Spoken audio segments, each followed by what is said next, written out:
everyone, it's Loretta. Thank you for joining me today. You'll have to excuse the crudeness of my prototype, but I saw an idea similar to this on another YouTube channel. I will link the user's name and information down below. I apologize that right now I cannot remember. It was something Stamper, like Sally Stamper or something like that. Anyway, this is just an adorable little box, of course. And it holds one of these little mini Post-it pads. And I thought these would just be a stinking adorable thing to make for craft fairs or just gifts for your friends. And they're really easy. So I'm going to show you how to do it. First, you're going to need 2 pieces of cardstock. You're going to need a scoreboard, some pattern paper, and a contrasting pattern paper, and some glue of your choice. I'm going to use some Tombow Mono Multi. And this is real easy. The panels right here measure 3 1/8 by 2 5/8, and we are going to score all 4 sides at the 1/2 inch mark. Now for the first piece, you want to be sure that this is butted all the way up against the side, and then you're going to make the scores. I'm going to score that too for you, and so it's 1/2 inch on all 4 sides.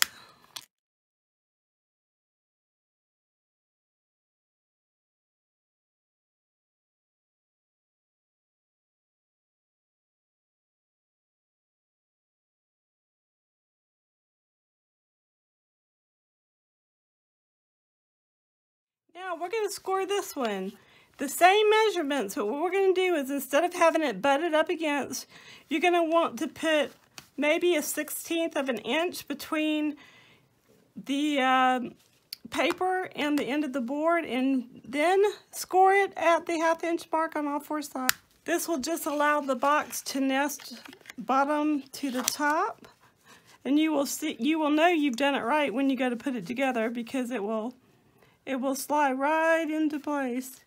Another way you can do that is simply take a little piece of paper and stick it right there up against that and score it that way. But eyeballing it works really well.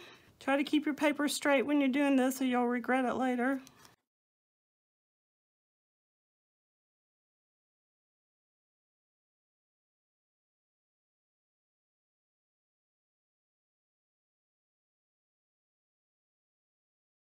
You're also going to need some scissors.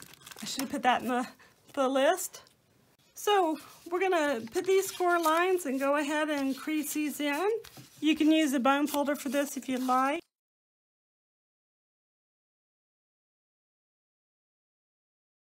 On both pieces, we're just going to cut these at a little bit of an angle so that the box lid and bottom won't have too much bulk. And you just want to kind of go at an angle and then cut those little pieces out, so it's going to look something like that. You don't want to take out too much, but you don't want to take out too little either.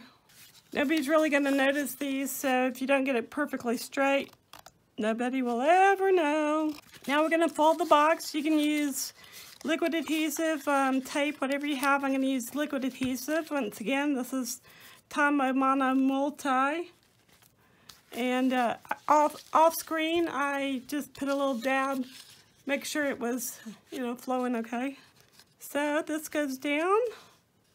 Just hold that for, a few moments. And then you're just going to follow it around until you have all 4 sides done. Wipe away any excess glue as you go along. If you have any little ragged edges where you didn't cut cleanly, you can go in and just clean those up as you go. Now I'm going to go ahead and, this little piece right here is not wanting to stick very well, so I am going to re-glue this. You could really use hot glue on this as well. My thing is that it's so small and fiddly that I'm afraid that you would burn yourself real easy if you're not paying attention. This is the bottom and this is the top. They fit together perfectly. Okay, for the lid, you're going to need a piece of cardstock that measures 2 1/8 by 1 5/8. And we're going to go ahead and glue that down. And the layering piece measures 2 inches by 1 1/4. Okay, now that we have the box assembled, I went ahead and off camera, I die cut this medium bow from Pink and Main out of some pattern paper from Echo Park.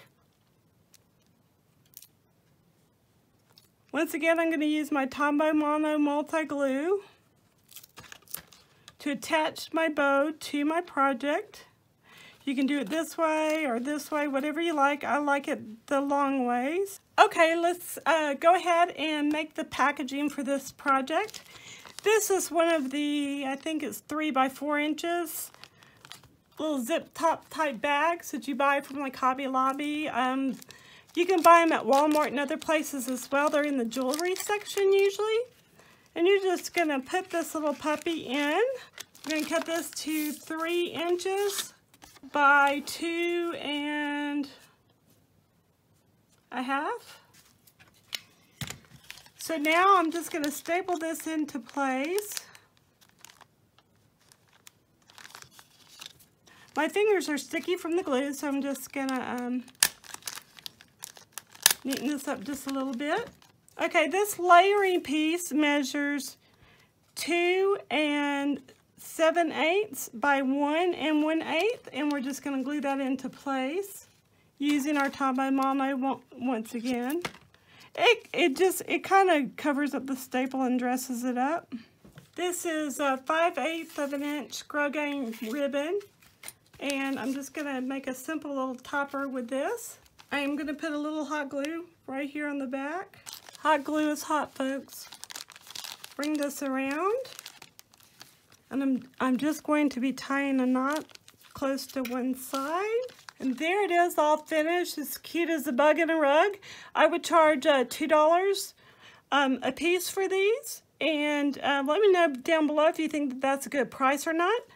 If you try this, please, of course, give me credit.